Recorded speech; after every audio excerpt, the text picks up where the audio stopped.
Hello friends, welcome to my channel Single Solution to All Problem. My last video was on the few kitchen tips. That was the part 1. This is part 2 of the few other kitchen tips. So let's start with the first tip. My first tip is हम सब ने ये वाले containers देखे ही होंगे. Most of us के घर में ये आते ही रहते हैं. लाइक जब हम बिग बास्केट से सामान ऑर्डर करते हैं तो जब हम बिग बास्केट से स्मॉल फ्रूट्स ऑर्डर करते हैं लाइक लीची या फिर स्ट्रॉबेरी, कुछ ग्रेप्स, तो उनमें ये कंटेनर आते हैं और मोस्ट ऑफ अस क्या करते हैं, इनको बाहर थ्रो कर देते हैं. बट ये कंटेनर बहुत ही यूज़फुल है. आप इनको प्लीज़ मत थ्रो कीजिए.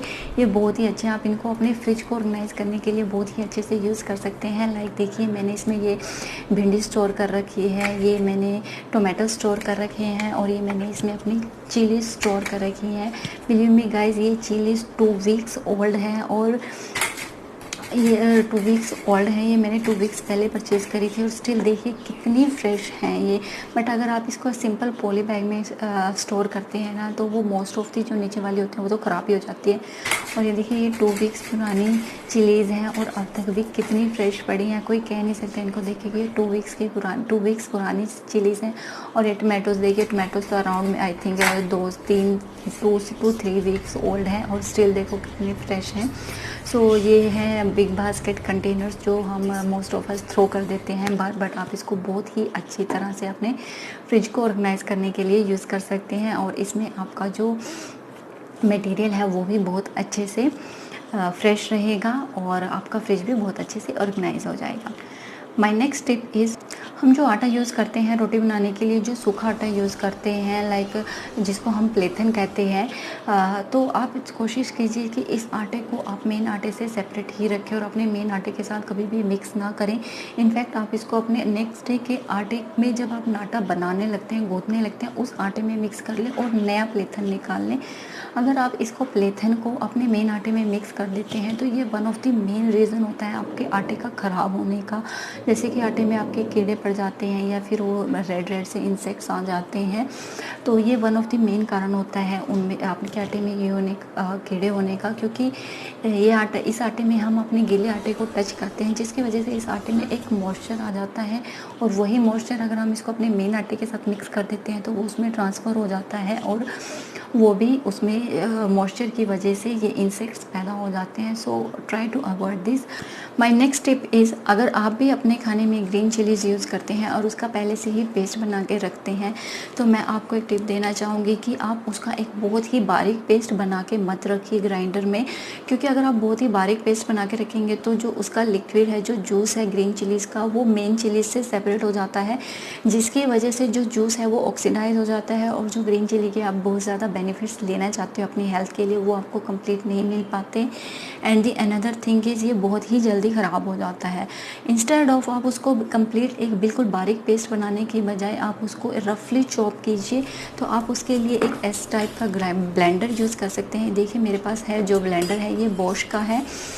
और देखिए इसके साथ आप अपने जो ग्रीन चिलीज़ हैं उनको बहुत ही अच्छे से चॉप कर सकते हैं. और अगर आप ऐसे चॉप करके रखेंगे तो आपका जो कुकिंग टाइम है वो तो रिड्यूस होगा ही, और जो आपकी हैंड बर्निंग की प्रॉब्लम है, क्योंकि ग्रीन चिलीज़ कट करते टाइम बहुत ही ज़्यादा हैंड बर्निंग की प्रॉब्लम होती है, तो आपकी वो वाली प्रॉब्लम भी सॉल्व हो जाएगी.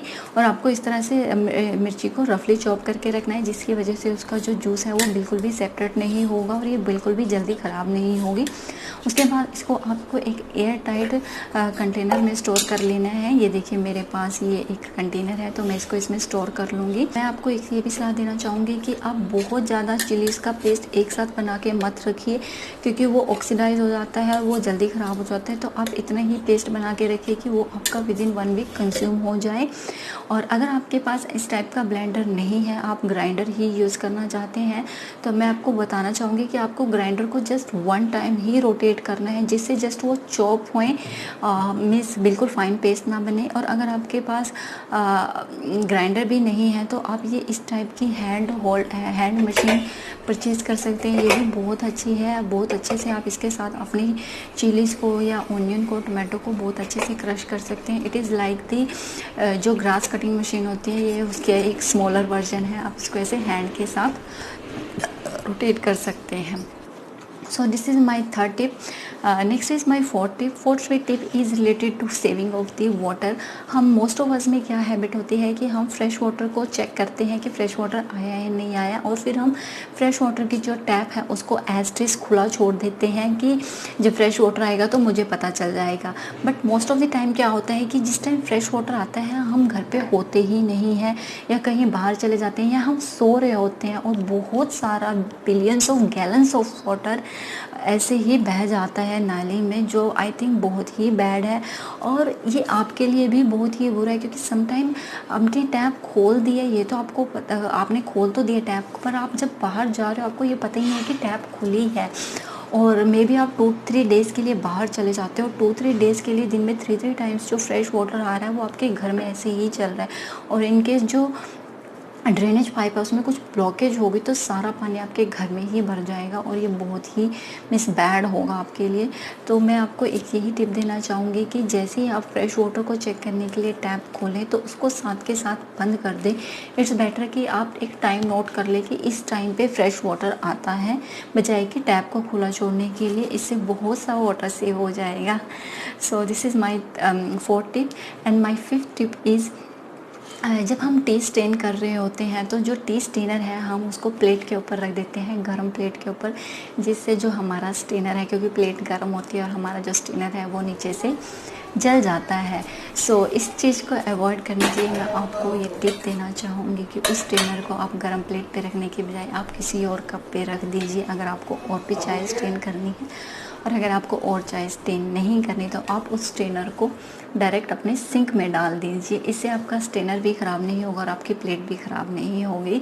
So this tip is for both male and female, क्योंकि फ़ीमेल तो इस चीज़ का ध्यान रख लेती हैं बट मेल्स नहीं ध्यान रखते हैं, और मेल्स के साथ ये ज़्यादा प्रॉब्लम होती है. सो this is my 5th tips, and this is all about my all tips of today's. I hope this will help you. Thank you so much. Bye bye.